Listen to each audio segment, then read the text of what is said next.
Shalom, giving all praise to my Heavenly Father. His name is Yahweh by Shem Yahushua, by Shem Karkadash, the bonnets of the apostles and the elders of New York and Connecticut, and peace and many salutations to the hopeful elect out there that's teaching the true doctrine. Okay. Now, this was from last week. Mr. I don't know and his friend Rich came out to the camp. Um and I asked him about Revelation 13 and 16. He said that, he didn't matter. It didn't matter to him,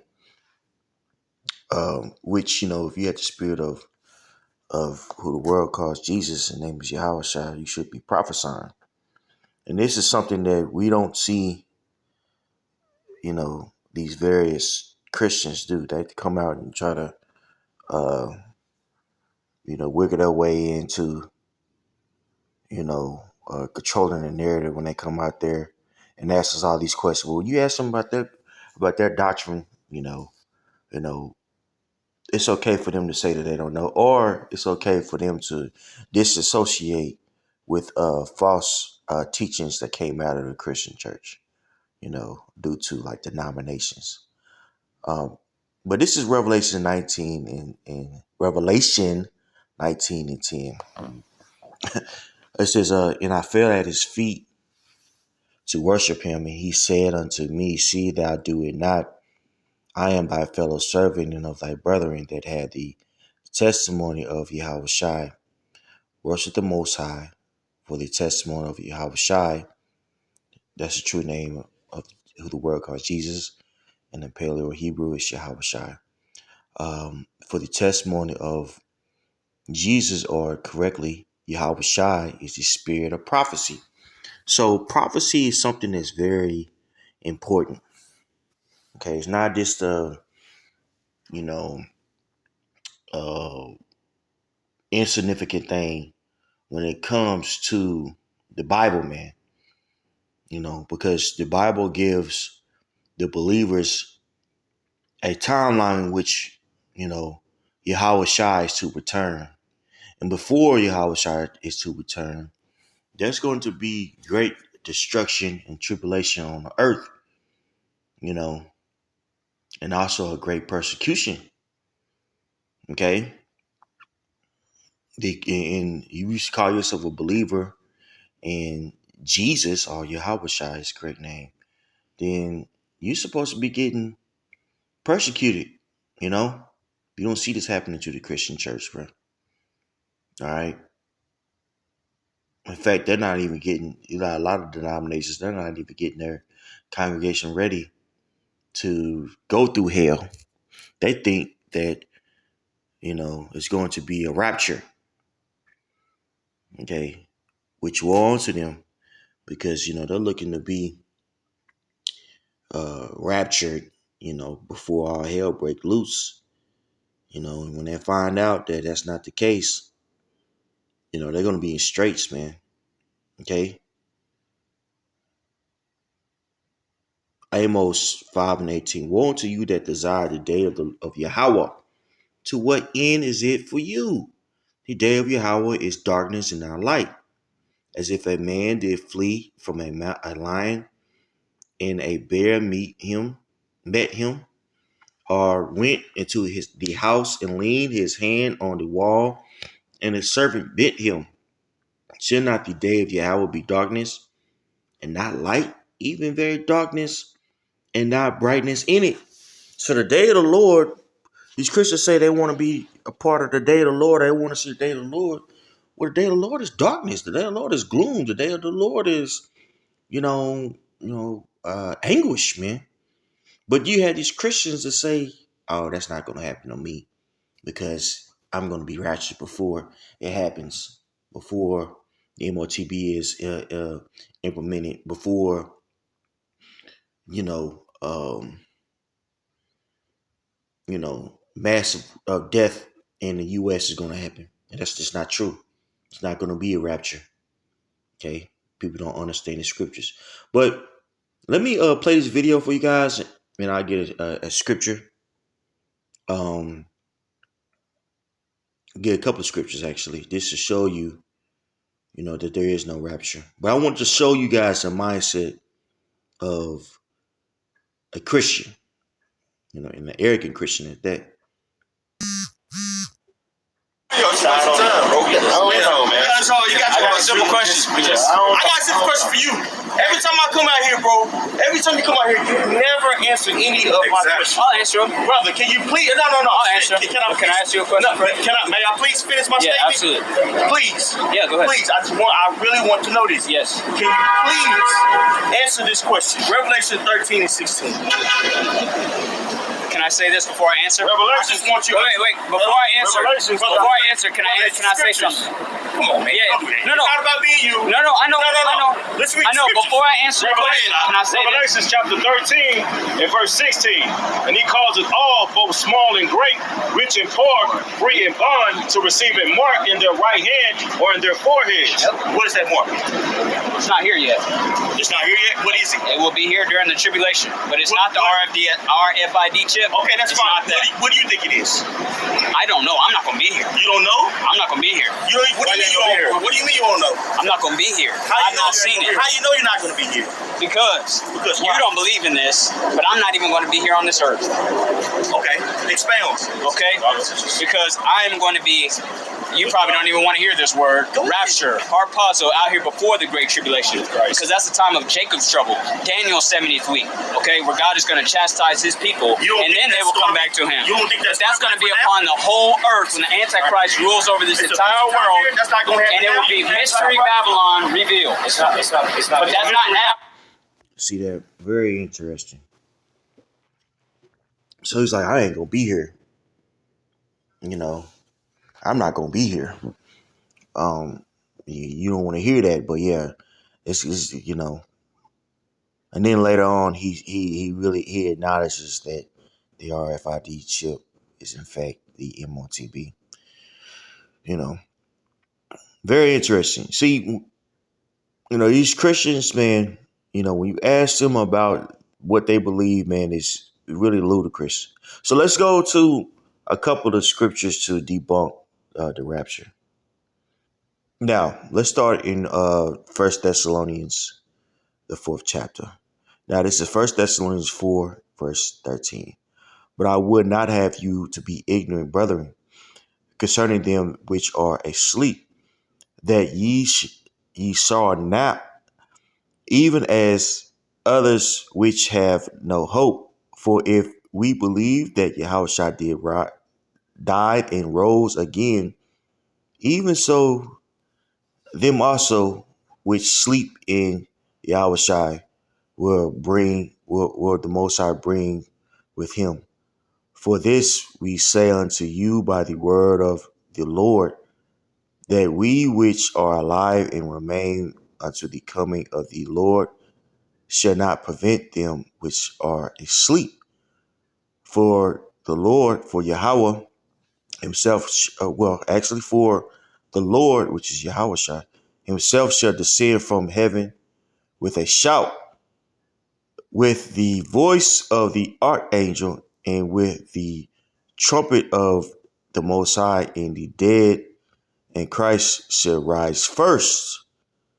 Okay, so those that are dead in Mashiach, or the Christ, shall rise first. Along with those, that are alive, they're going to be delivered, alongside with those, that had kept the faith, man. Okay. So it's not just the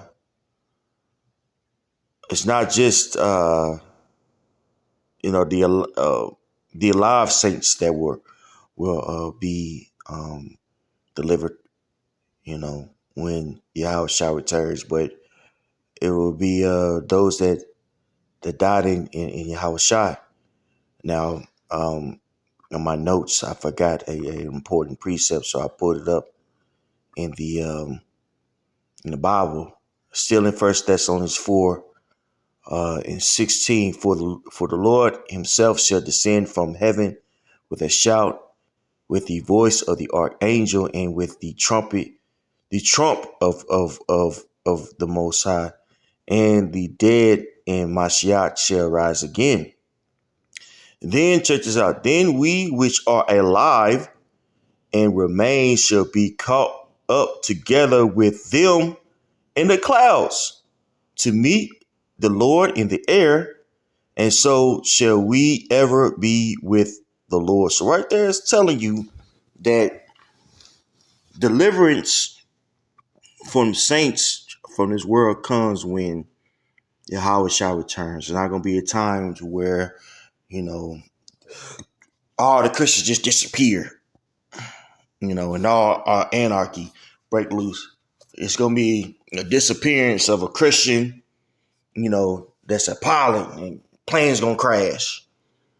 No, that doesn't, that's not what it's talking about. Okay. People don't, these Christians don't know what they're talking about. They wasn't given the unction from Yahweh Bashim Habashah. All right. First Corinthians 15. I'm going to start at verse 50. Now this I say, brethren, that flesh and blood cannot inherit the kingdom of the Most High. Neither doth corruption inherit incorruption. Behold, I shew you a mystery. We shall not all sleep, but we shall all be changed in a moment, in the twinkling of an eye, at the last trump. For the trumpet shall sound, and the dead shall be arise incorruptible, and we shall be changed.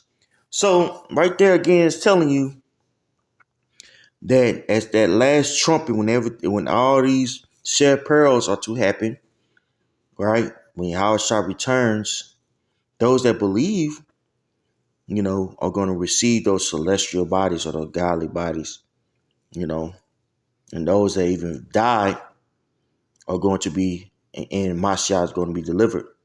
So you're going to have believers out there in the latter days that's going to be martyrs for Yahweh Shai, for this cause.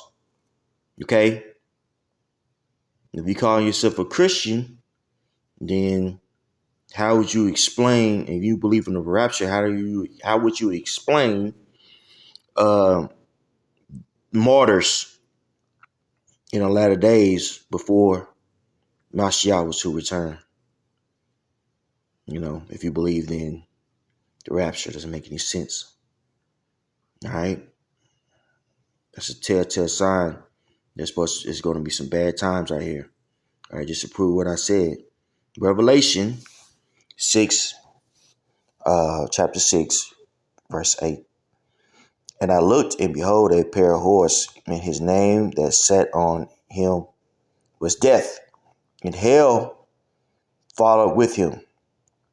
And power was given unto them over the fourth part of the earth to kill with sword, and with hunger, and with death, and with the beasts of the fields.